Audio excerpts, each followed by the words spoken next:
This is Teachers Talk Radio, and you are listening live. Hello and welcome to the Late Late Show. My name is Catherine Taylor. Tonight, my special guest is Sarah Omar.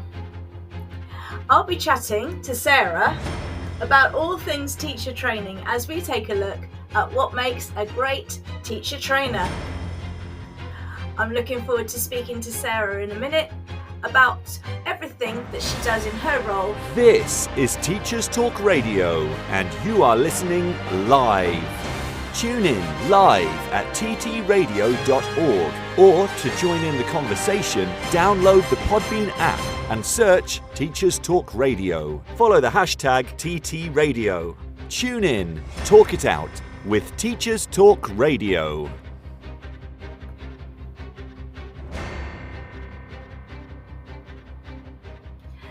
Good evening and welcome to the Late Late Show, everyone. I'm Catherine Taylor. I'm speaking to you live tonight from Buckinghamshire in the UK. On today's show, I'm very excited to be talking to Sarah Omar. Sarah is a freelance teacher trainer and educator with over 10 years experience in the field of teaching ESL and EFL. She worked for the British Council in Cairo for 8 years as a hired teacher, where she trained and managed teachers. Her area of interest are teacher wellbeing, assessment and materials development. Remember, if you're listening in live and would like to join us live, either to post questions in the chat for Sarah to answer, or if you want to call in and speak to us, then please download the Podbean app. Visit ttradio.org and click Listen Live on the homepage. This should take you directly into the show. There you can post your comments and ask questions during our conversation. Once I've spoken to Sarah, I'll open up to any of you who want to call in. You can call in by pressing the icon on the top of the screen on your phone's app. Click this and I'll be able to contact you. And I'm just hoping that Sarah's going to join us in the studio in a moment. I'm just waiting for her to call in. I have confirmed that she's joining us, so I'll just give her a couple of minutes to join the conversation. But I'm just going to tell you a little bit about my context with dealing with initial teacher training, which is that I'm a professional tutor at my school. So I'm really excited to be able to invite Sarah into the studio now. And let me just bring her in. Whoops. Excellent. So I'm really looking forward to having this conversation. As I say, it's something that I've got a bit of skin in the game with when I'm dealing with my my professional tutor role at school. Sarah, I'm just wondering if you are with us. I can see you're in the studio. I'm going to try and let you in to speak to me live. I don't know if you just want to try again.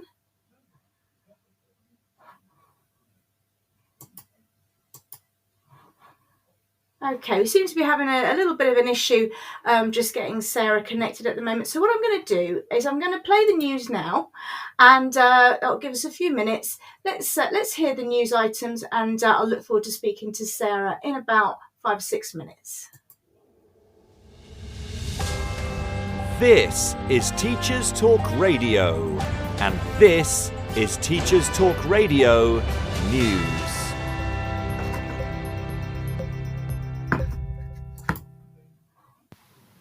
A wide range of media outlets have covered the ongoing issue of reinforced autoclaved aerated concrete, or RAC, and its use in buildings, including schools, leading to concerns around safety. The BBC reports that buildings at 52 schools in England were at risk of sudden collapse due to dangerous concrete. While safety measures have since been put in place at these schools, because the situation was deemed critical, more than 100 others have also now been told to close areas with the concrete. These buildings were previously thought to be at less risk. The new guidance follows the collapse of a beam that was thought to be safe. Head teachers are now making alternative plans just days before the start of the new academic year. Some pupils have been told they will be learning remotely, whilst others are being housed in temporary classrooms or even at other schools. The total number of confirmed schools affected in England is 156. The news has since triggered concerns in all three of the home nations. The Scottish Government said it was trying to establish how many schools contain RAC, whilst in Wales investigations continue, although there have been no reports at present. The Northern Ireland DfE said schools were being checked as a matter of urgency. Ministers in England have been facing media and having struggled to keep up with a range of questions being asked, including how fixing the issues caused by RAC will be paid for. Opposition MPs have pointed out that schools themselves already have issues with funding and that local authorities have seen cuts in recent years, so finances may not be there at a local level. The DfE has also faced criticism for not publishing a list of schools affected, although it defended its actions, saying parents should hear direct from the school itself, at least at first. A school in Southend, which caters for pupils with physical and learning difficulties, has contacted the BBC to outline the significant challenges it is facing, as the closure of its main building means staff and pupils cannot access essential special equipment. Whatever the outcome, it is certain that, for some pupils, this is the start of yet another unusual school year. Away from issues with buildings, Schools Week reports on plans to ensure all schools in England hold electronic registers which the Education Secretary will have direct access to. However, proposals to introduce thresholds at which penalty notices must be considered for unauthorised absences are paused. They were part of the currently shelved New Schools Bill. New rules are not expected to come into force until 2024. But it has been made clear that ministers see attendance as an area which must improve. More than half of parents who responded to the consultation on the plans for e-registers disagreed due to the possible punitive use of the data collected. Officials said it would be used to enable better early intervention. 92% of local authority workers and 85% of school staff who responded support the plan. The DfE will move forward with changes to simplify recording of attendance or absence. In total, 22.3% of pupils missed more than 1 in 10 sessions in the 2022 to 2023 academic year. This is compared to 22.5% in the year 21 to 22, despite significant government intervention. Prior to the pandemic, these rates sat between 10 and 13%. The TES reports that a group of watchdogs, including Ofsted, are jointly to carry out targeted inspections in schools where there is a risk of pupils being exposed to serious violence or exploitation. The inspections will happen in 6 unnamed local authorities and examine how police, social services and health services tackle serious youth violence. The focus will be on multi-agency interventions and could include interventions in schools, parks, shopping centres or specific streets where young people may be at risk. The team will include representatives from Ofsted, the Care Quality Commission, HMI of Constabulary, HMI of Probation Services, and each team will be led by an Ofsted Health and Social Care Inspector. Where a school is involved, they will be asked to show they have effective systems to identify children at risk of or subject to serious youth violence and children who are missing from school. The inspections will end in May next year. Full details of the report can be found on TES online. Finally, The Guardian reports that Lego is to begin selling bricks coded with Braille to help blind and partially sighted children learn to read the touch-based alphabet. The Danish makers of the bricks have made specialist versions tested and developed by blind organisations across the globe. The bricks have been sent to a selection of schools free of charge since 2020, but now they will be available more widely. LEGO hopes the initiative will help parents, siblings and others share in learning Braille, and to encourage play interactions between sighted children and visually impaired friends. This has been your Teachers Talk Radio News with Jo Fox. Hi and welcome back to the Late Late Show. Thank you very much. I'm delighted to say that we've got Sarah in the studio. Sarah Omar, welcome to the Late Late Show. Hi Catherine, thank you very much for having me today. It's so wonderful to hear from you. I wonder if you are able just to maybe be a little closer to your microphone. I can hear you clearly, but you're quite quiet. I don't know if you can. Can you hear me now? Oh, that's perfect. Thank you so much. It's really great to have you on, and thank you. I know that are you 11 o'clock at night where you are? Yes. Oh, you're a bit later on in the day than us, so I do appreciate the time difference and that sort of thing. I wonder, Sarah, could you just set the scene for our listeners and just let us know what a typical day or week is like for you in your current role? Yeah, sure. So I'm here today to talk about how to transition from being a teacher to being a teacher trainer. Mm-hmm. This is in the context of ESL or EFL, that is English as a second language or English as a foreign language. And this is a topic I've been interested in discussing for a while, since I haven't seen or heard people talking about it much. And I thought to myself, well, it's time to share some of the experience that I have. A typical day in my life is now, since I've become a freelancer, a very easygoing day. Oh, Um, lovely. yeah, I'm no longer having to work like 8 straight hours every day like I used to when I was a full timer. Mm-hmm. So basically, it's a very normal day. I wake up, I have breakfast, I do some reading, and then I plan my week. Um, so if I have a project that I'm working on, I break it down into um, small tasks, and I see how long it's going to take me to finish it. And I continue doing so until I feel like I need a break. I do Mm-hmm. take a break, and then I go on LinkedIn because most of my work is done on LinkedIn, and I connect with people there. Yeah, yeah. And that's pretty much it.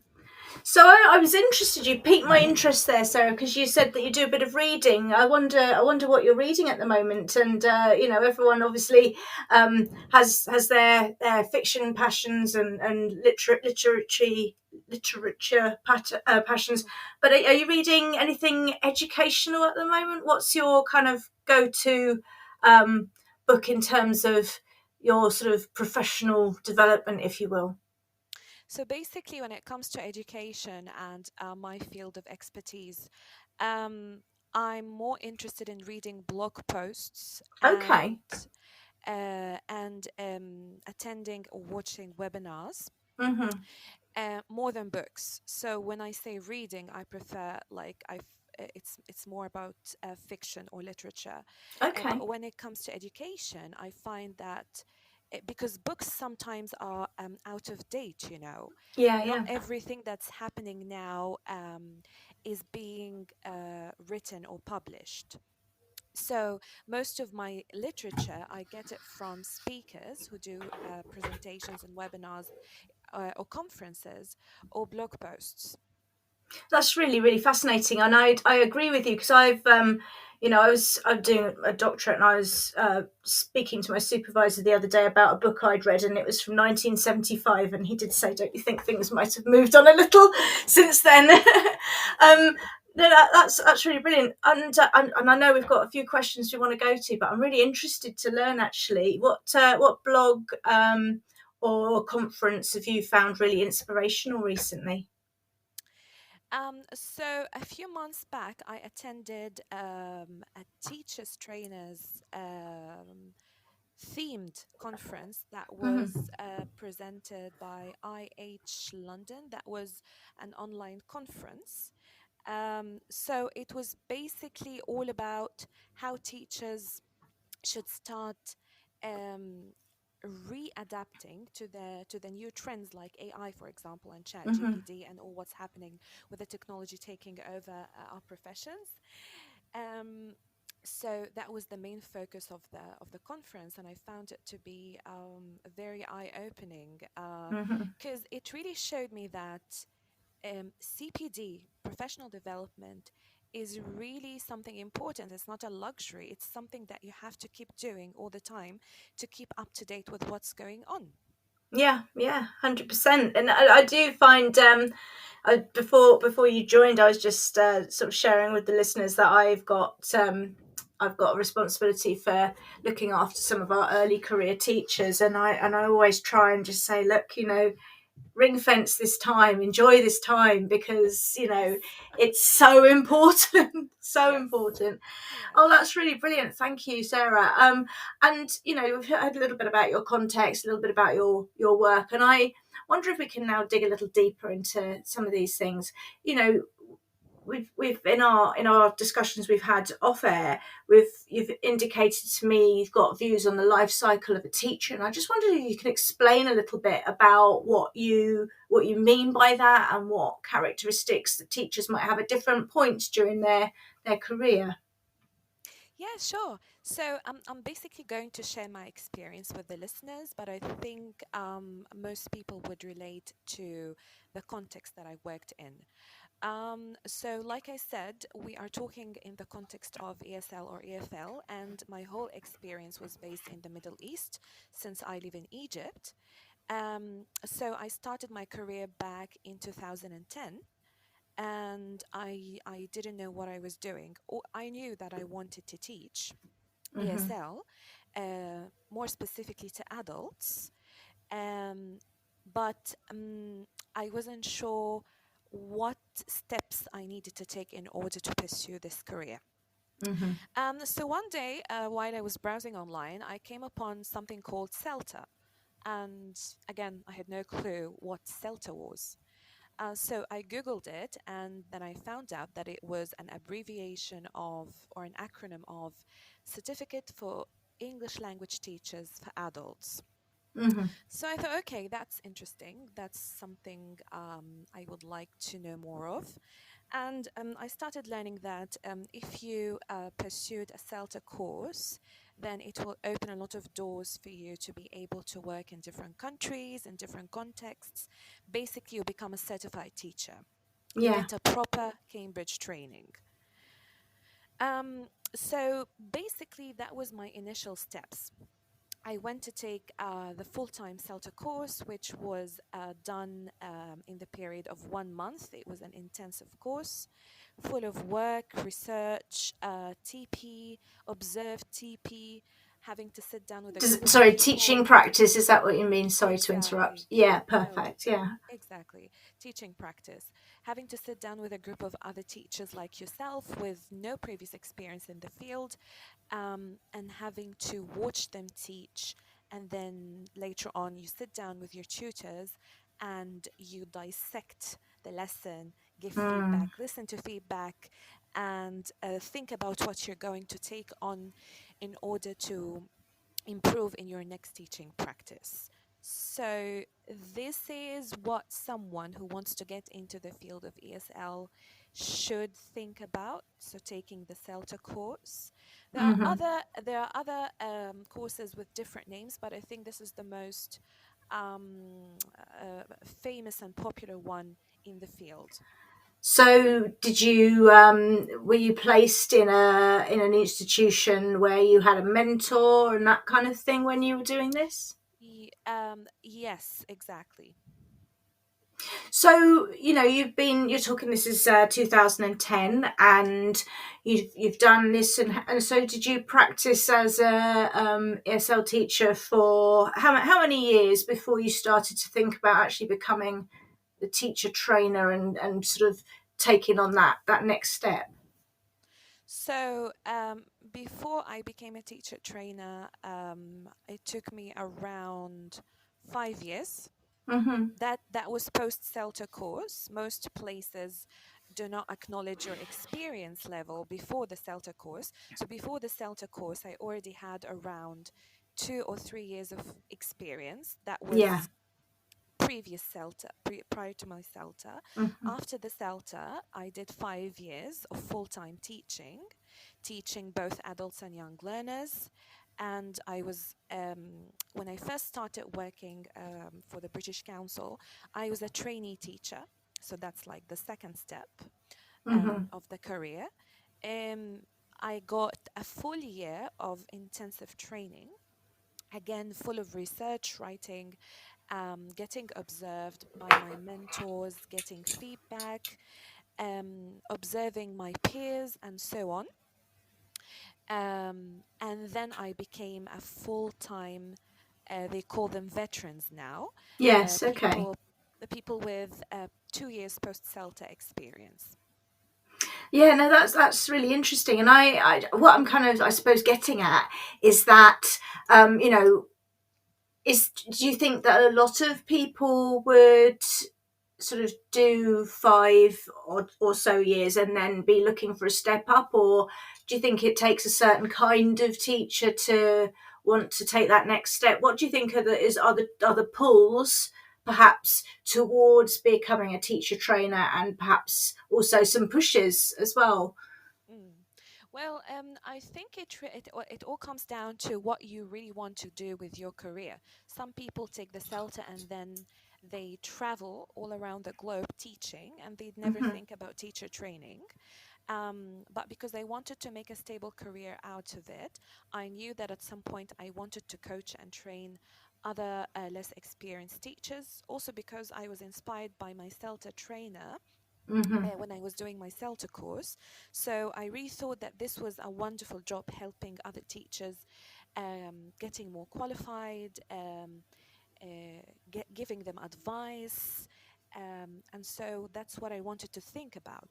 Not all teachers will end up becoming teacher trainers eventually. That is something that you're going to have to need to do or want to do, and Mm. that will require another set of skills and qualifications to acquire in order to become suitable for the role. That's kind of what leads very nicely into the next question that I wanted to discuss with you, which is, what are those attributes and qualifications that you look for in someone who's experienced? You know, when you're thinking about, if someone approaches you and says, "Look, you know, how do I get from this point in my career? What are my steps? What do I want to be doing? What you're doing in 5 years? What qualities and attributes are you kind of looking out for in that kind of person?" Yeah. First off, if we're talking about the personal traits before the qualifications, then you need to have some kind of flexible mentality, Mm, um, especially after acquiring enough years of experience that you become someone very, very confident in the classroom, that nothing really can shake this confidence, not even a terrible feedback from one of your managers or something. So mm. you become very confident and flexible, someone who is willing to try out new things all the time and is not afraid to do so. No, that's a really good point, because I think, I mean, I don't, I'm not going to pretend to know an awful lot about the context that you're in, either in your field or in Cairo, and in particular in the Middle East. But I do know that there are many teachers who will listen to this show who have experiences where they don't get supportive feedback, and perhaps that leads them to become very risk averse and Mm, quite sort of suspicious of exactly. manager feedback. So when you're looking for these kind of people, or these people approach you, you know, they're confident, they're looking for sort of, would you say it's like almost a growth mindset? They're sort of open Exactly. to new research and Yeah. new ideas. Yeah, exactly. Because unless you want to grow, you won't continue in the field as something higher than a teacher. Which there's nothing wrong with being just a teacher if Yeah, this is of what course, if yes. this is your cup of tea, if this is what you want to continue doing. But if you are someone who is like, let's say, want to take up a new challenge as a school director or something like that, then yeah, definitely a growth mindset is what you need as a skill, as a trait, as a personal trait. Do you think that's something that can be kind of taught? I don't think that's quite the right word, but brought out in Fostered. people, fostered. Good, Mm. very good, thank you. um, Yes. yes, definitely. I mean, if it weren't for my mentors, the people I worked with who had more experience than me back then, who pushed me to become my best, I don't think I would have thought about, or maybe, well, I thought about it all the time. I wanted to train.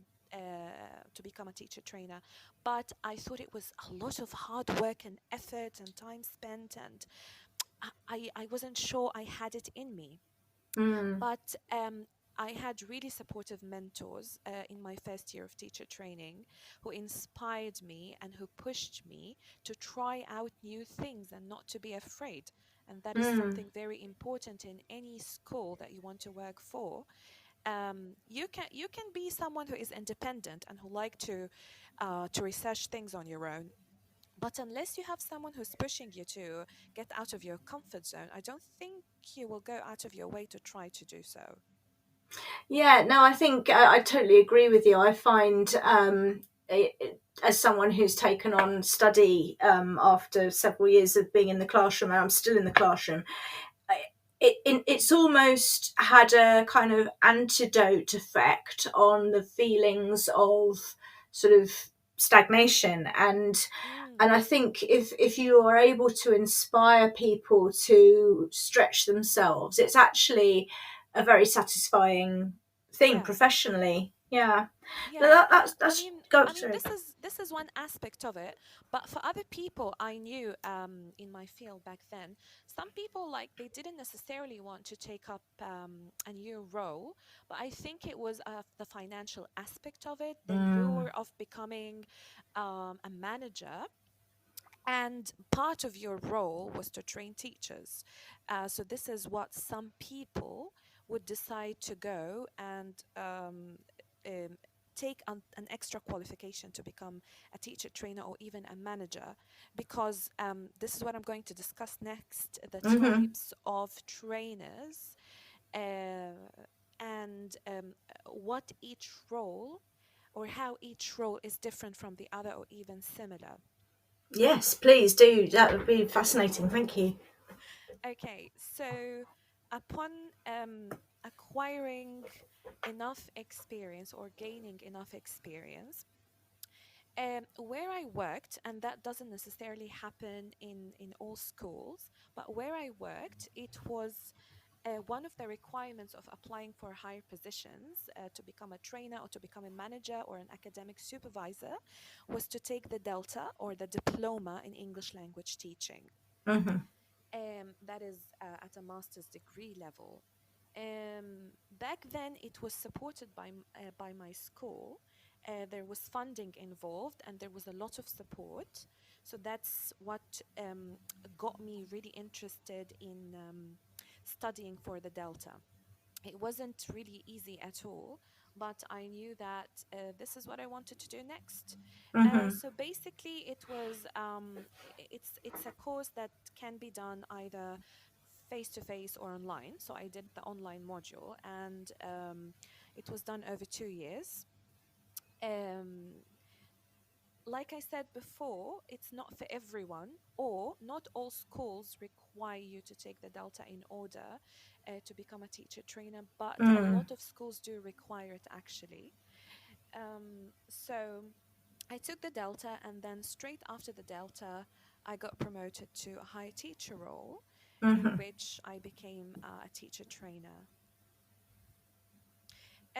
It was a very diverse role because, like I said a few minutes ago, there are different types of teachers trainers, and sometimes those roles um, can coincide. Like you can be doing this, you can be taking off one hat and replacing it with another hat, Mm-hmm. or maybe you can be doing only one of those roles.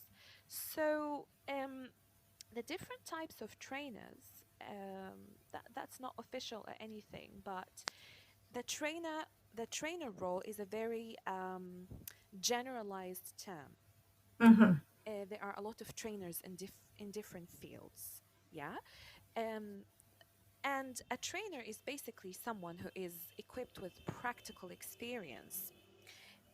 They know how to conduct a training session, giving a workshop or a presentation.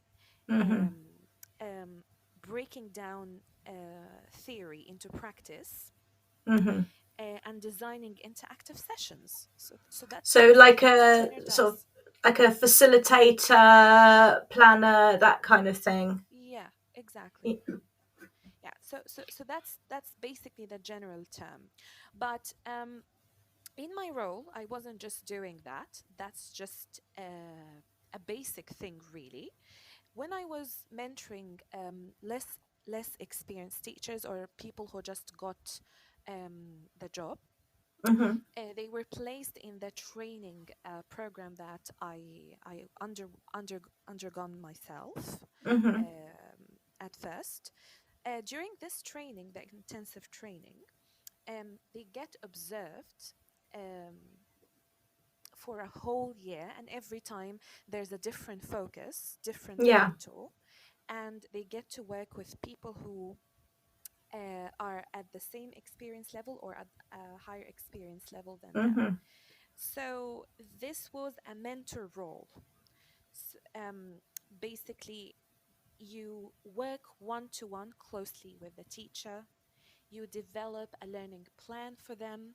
You work on their weaknesses and strengths, and you help them follow a specific standardized training in order for them to graduate or to pass and become full So timers. are they working towards standards? I mean, in the United Kingdom, we have the teacher standards, and we have to demonstrate competence against.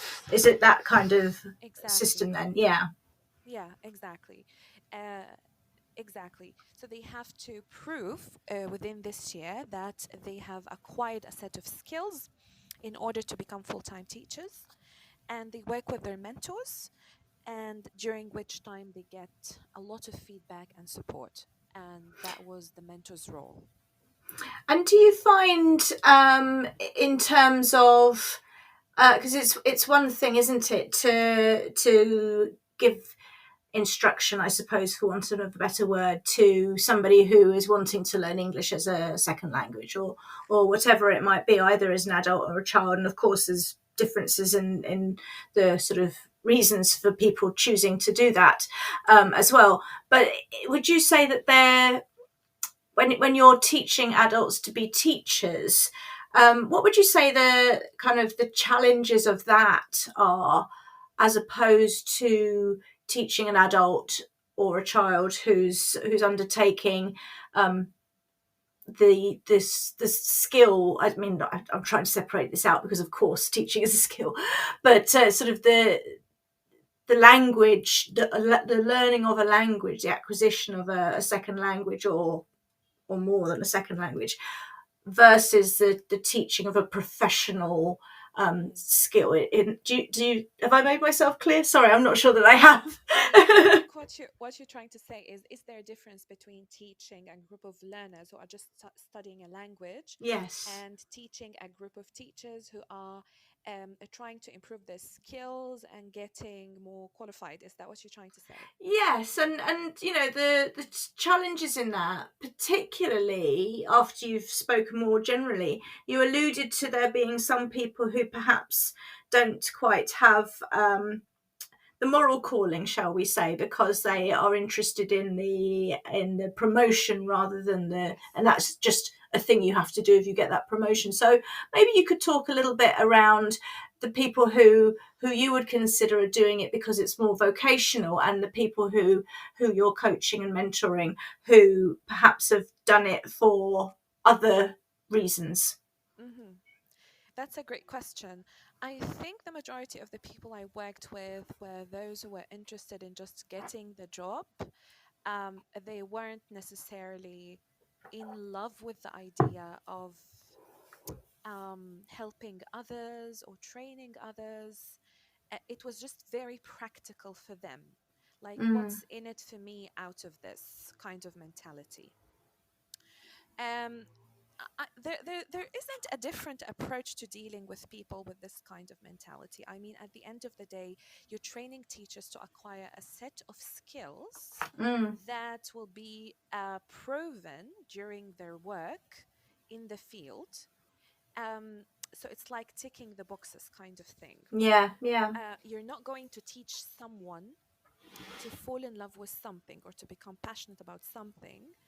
I think that's really rare, unless you're someone who is very um, um, like those very like people like Oprah Winfrey, Tony Robbins, people who inspire people to Mm. become better. So unless you're that kind of person, um, you won't be dealing with a lot of people like that. But Mm. in short, what I'm trying to say is um, there is a difference between dealing with, coming back to your previous question, there's a difference between dealing with learners who are just coming to take a course and learn a language, maybe having some fun in the process, and honing the skills of teachers. They already have the skill, they just need to improve it. They just need to acquire to work with it more confidently and in different contexts with different age groups. And I think that does lead very nice into our kind of next discussion, because I think what we're talking about now is a professional identity, isn't it? We're no longer simply talking about the acquisition of skills. We're talking about, a professional identity that actually says something about you as an individual, doesn't it? And that Yeah. kind of that's quite a big deal. I mean, we start to develop our identities regarding education when we are children, don't we? As we go through school, our professional identity will have started to be formed, and it continues through all of our experiences of education. It's kind of very personal and sort of internalized, whereas I suppose a skill, it's a tool in your toolbox, but it's not you. And I True. wonder if you could talk a little bit about what approaches you find most effective in helping teachers to make a transition in their professional identities from a teacher, a classroom teacher, for the sake of example, to a trainer of teachers. And I'll just illustrate what I mean. I Yeah. know somebody who's a very experienced, high up senior leader that always describes themselves as a teacher. Mm-hmm. And that's how they feel about it. Yeah. Whereas I also know other people who would see themselves very much as leaders or managers or whatever. So Mm-hmm. how do you kind of help people find their professional identity in a way? Mm-hmm. I think it all comes down to experience. Your experience in the classroom with people will help you realize what kind of path you would like to follow if ever you think about going up the career ladder. So for me, for example, um, I knew that I loved teaching so much, but I also knew that I loved helping others. Mm. And I loved helping my colleagues whenever they came and asked questions about how to plan a lesson, what kind of ideas they could incorporate in the lessons, and so on. So I knew that helping people means that I like to impart my wisdom, share my experience, my failures, my successes, which means that I could be a mentor. Mm-hmm. Um, so I already had the passion and I knew that I wanted to pursue that. Now, I also worked with colleagues who had that kind of mindset, who helped other people, and I saw how they helped them, what kind of advice worked, what kind of advice didn't Mm. work. So it was all about my observations from other people, how they worked, how they implemented what they learned, and how other teachers responded to their feedback and comments in the classroom. No, that's really brilliant. And I wonder, and this isn't something. So if you're drawing a blank, please say, because I don't want to put you on the spot. But I wonder, what do you think of the idea of a teacher as researcher? We've spoke a little bit earlier on about how you're engaged with research and you feel it's very important to keep up your CPD. Mm. How important do you think it is that teachers have a mindset or an attitude of being research engaged in their practice, and also as teacher trainers as well?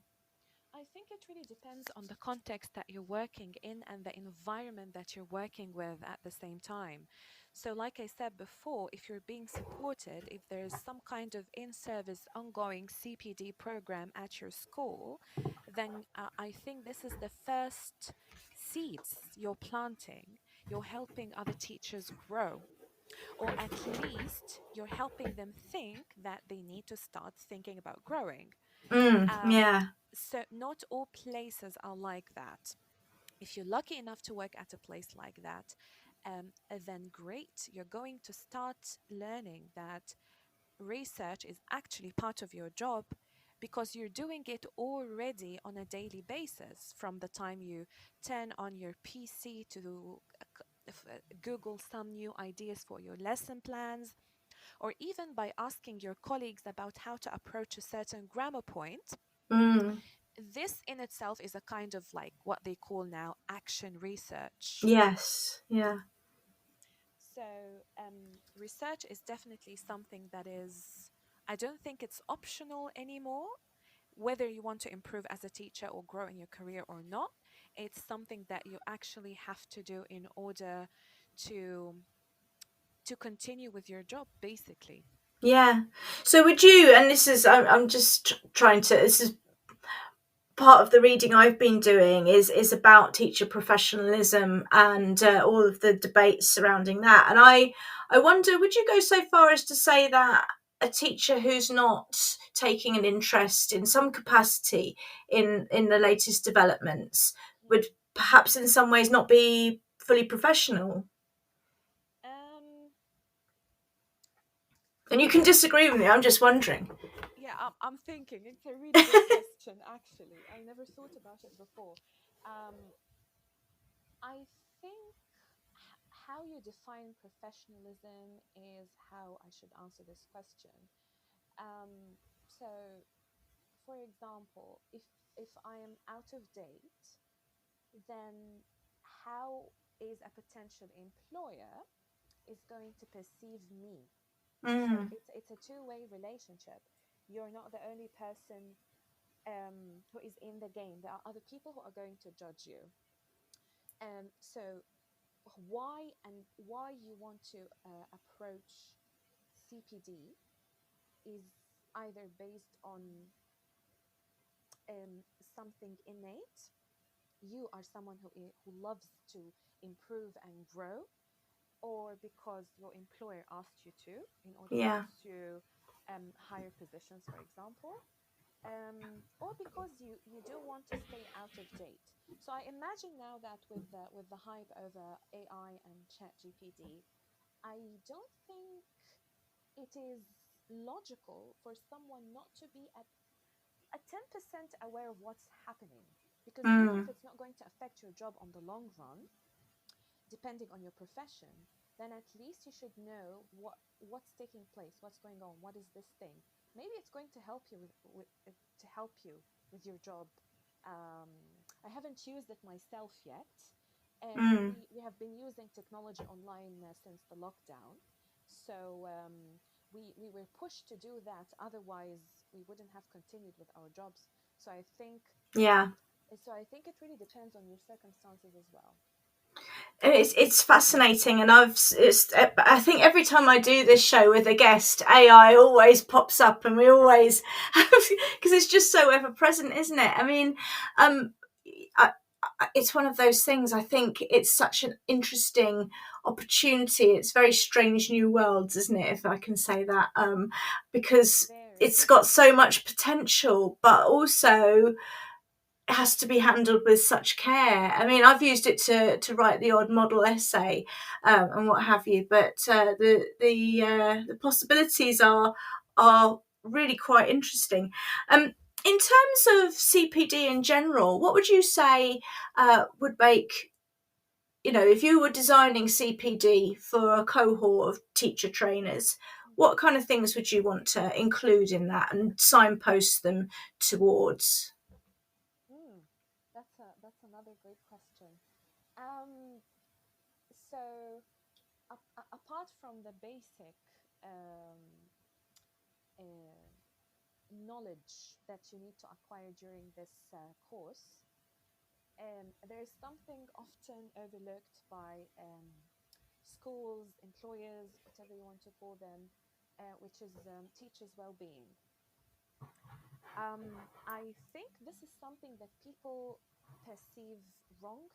They think that Sorry, Sarah, you've just gone a little bit quiet. I wonder if you could just, sorry to interrupt, lean into the mic again for me. Oh, okay, sorry. Perfect. Thank you so much. Oh, perfect. Thank you.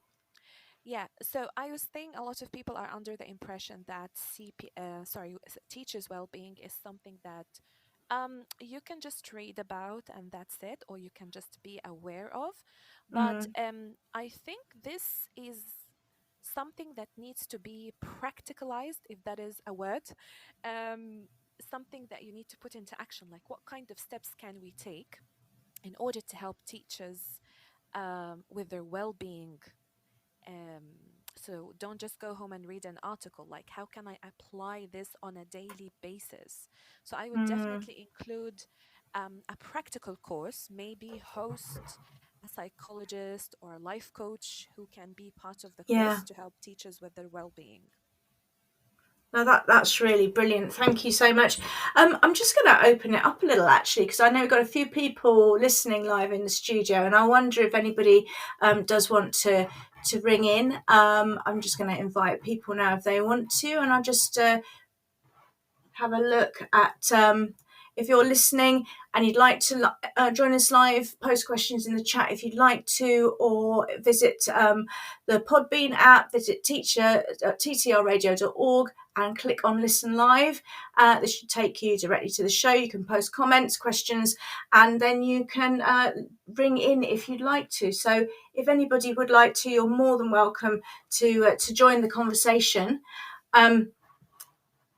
So I'll just leave that invitation there. Sarah, it's just been so fabulous. We've got, I'd say, about 13 minutes left. And I wonder, if there's anything that you want to share about your experiences, about your views about teaching and education in general, anything you'd like to see change in the future, or anything like that at all. I'll just leave this one to you to talk about your passion. Oh, that's great. I'm very about, like I mentioned, Sorry, Sarah, I've lost your connection a little bit. You're breaking up a little, I'm afraid. Okay, can you hear me now? I can. Yep. No, that's brilliant. Thank you. Okay. Right. I was just saying that teachers' well-being is something that I'm very passionate about, because I didn't know it was that important until I faced some issues with my well-being at the workplace. It's very easy sometimes to forget that you're a human being. You always think that I'm a teacher. I always have to be in control, look strong, I have to... You're breaking up a little, Sarah. Sorry, we're losing there. Okay, let me try again. Is that okay, Catherine? Yeah, it's just going a bit crackly on some of it. I don't know if you've moved location slightly where you are. No. Let me try to adjust my audio then. It sounded like it was connectivity a little bit. Could be. Okay. No, I mean, what I was getting from that is that, and thank you so much for sharing that you had really become quite acutely aware of the need for real serious consideration of teacher wellbeing when you had faced some challenges in your own workplace. Is that a fair representation? Yes. Yeah. Exactly. So it'd be really, as much as you're willing to share, it'd be interesting to hear a bit more about what kind of led you to sort of start to think more deeply about teacher wellbeing after that. I was at the point in my career where I was thinking more about my job than myself, basically. Mm. So I always felt guilty if I didn't give 100%, which is totally wrong. We're human beings, we're not perfect. Mm-hmm. Yeah. I didn't have that kind of mentality. I was a perfectionist, and I always felt guilty if I didn't give in 100%. So I always showed up to work, didn't, if I was a little bit sick, I didn't take time off. I even worked during the weekends, which was crazy. So that led me to some kind of burnout. Yeah. I Yeah. didn't know how to, or I was at a point when I had a lot of responsibilities and I didn't have time to think about my life outside work. So my health started to deteriorate a little by little Mm. until I couldn't function properly at work. And unfortunately, even though I worked in a place where well-being was, they were aware of what well-being was, like I said, there was no practical solutions in order to deal with it. You had to deal with Mm. it on your own. Yeah. It wasn't the employer's responsibility. Yes, they did some workshops sometimes or presentations at work to help you understand, but there were no practical solutions, like I said. Mm. I had to research that myself, and I had to take some time off, and I decided to become a freelancer after that, Mm. because it was life changing, like how there was no work life balance for me. So I thought, well, it's time to put things into perspective and prioritize my health. Yeah, no, I'm totally hearing what you're saying there, Sarah, and I really want to thank you for sharing that, because I know that's not something that we kind of previously planned to discuss, and I really appreciate you being so open. And I know that a lot of listeners will really resonate with what you've just said. Certainly, I know I do. And it's very interesting because one of the things I've been thinking about recently is, you know, how do we create a sustainable teacher future? Do you know what I mean? We've got people who go freelance, who Mm, you know, do further qualifications, become consultants, whatever it is.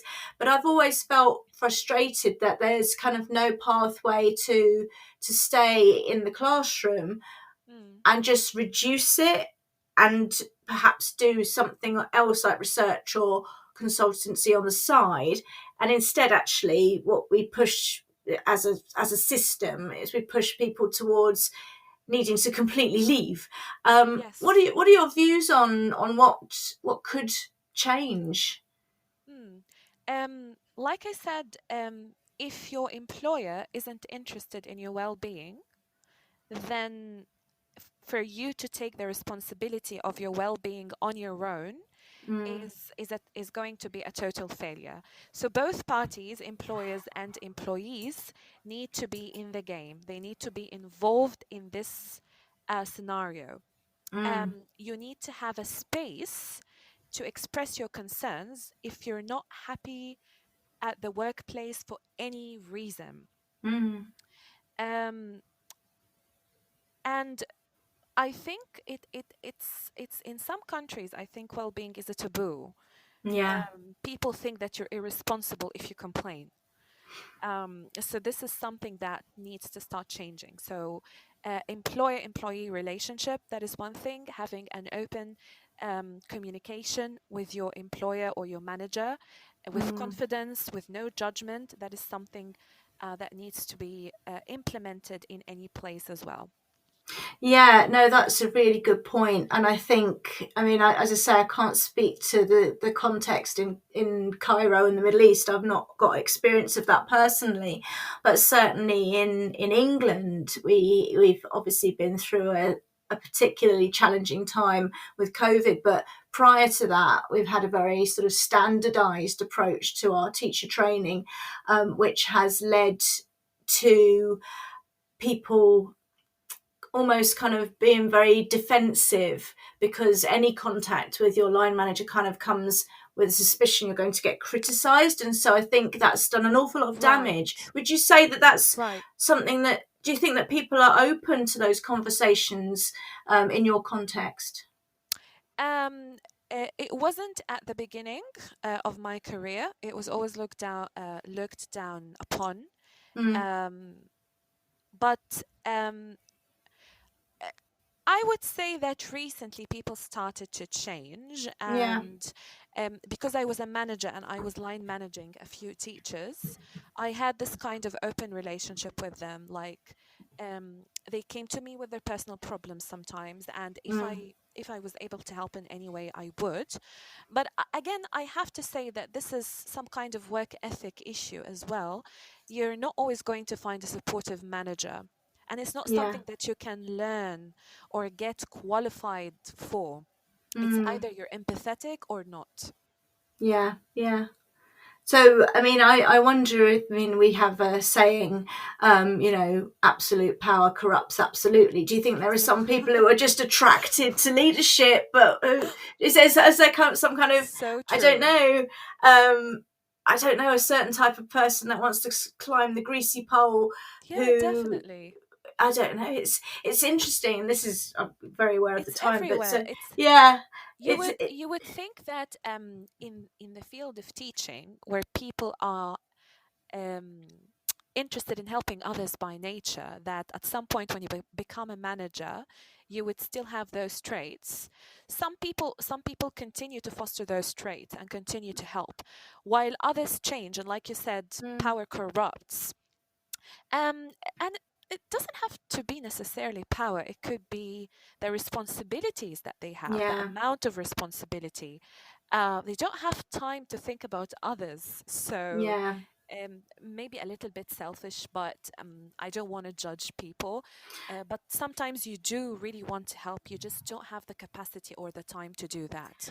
And that's such a good point, I think. And I'm aware of, it's very late for you. We'll try and sort of wrap things up. Just if we go over by a couple of minutes, that's fine. But when we think about teacher capacities, I think that's such a good point, because the last thing that I want to do, and I'll just make this really clear for listeners, is I'm not having a SLT manager bashing session, but I do think that your point about capacity is so important, because in what I've looked at in teacher CPD, for example, I found loads of teachers who would love to do more reading and engage in more CPD, but who don't have the capacity to. And I think that's also true of leaders, the weight of responsibility, the thing, if it goes wrong, it really is on your shoulders, sort of morally, legally, it's a tough gig, isn't it? And that soft personal stuff can perhaps be a bit of a casualty of that, which is, I think, perhaps we just all need capacity. True, and this is a very important point, because before you decide to become a manager or to get into becoming an academic director, supervisor, mentor, any kind of trainer, you need to ask yourself whether you're actually capable of doing such a thing on the long term. It's not just something that I want to do that because I'm bored of what I'm doing right now. It's whether you are capable of doing so. What kind of personality do you have? Are you someone who is capable of thinking about others' issues in the classroom? If a teacher cracks in front of you while you're observing them, how are you going to deal with that?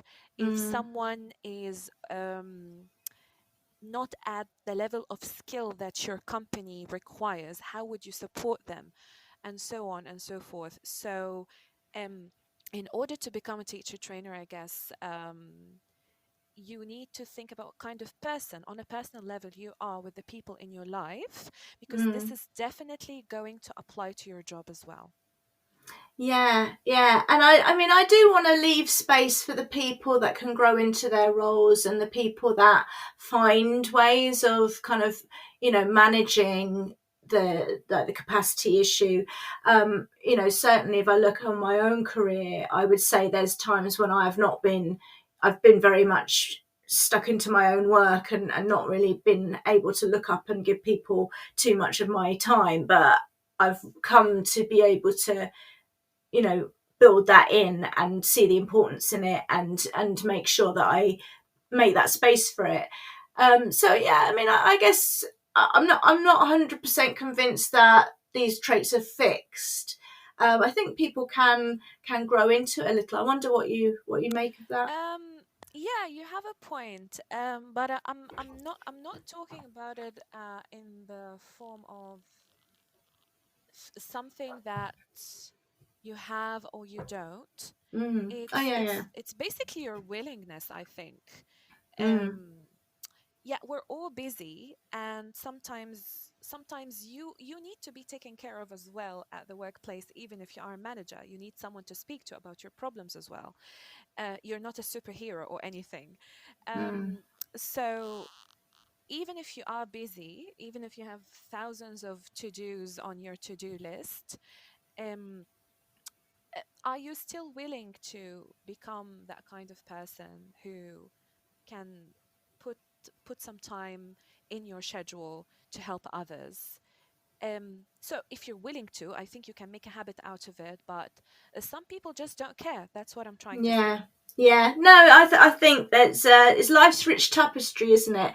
It's there's always all kinds of people, and I think we are within structures, aren't we, that perhaps do test our capacities to the limit sometimes, and that's a shame, because I think you're right. It's teaching is a fundamentally a human profession, isn't it? It's dealing with human beings and their increasing their capacities in whatever sense that is, academically, intellectually, professionally. And unfortunately, I think in many cases the systems constrain us in ways that are just not sustainable. Yeah, that's definitely true.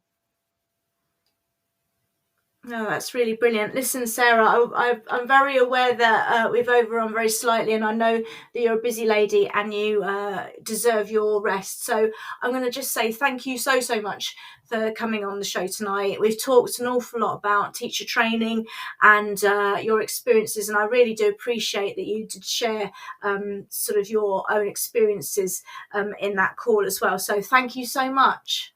Thank you so much, Catherine. I really enjoyed being on the show. Hopefully people benefited from it as well. Really appreciate it. I know that a lot of people do download these after the fact and listen to them. So that's really brilliant. And thank you very much, Sarah, again. Sarah Omar, special guest all the way from Cairo. Thank you for joining us live tonight. Remember, there are Teachers Talk radio shows all week. Join me again fortnightly at the same time. Bye-bye for now.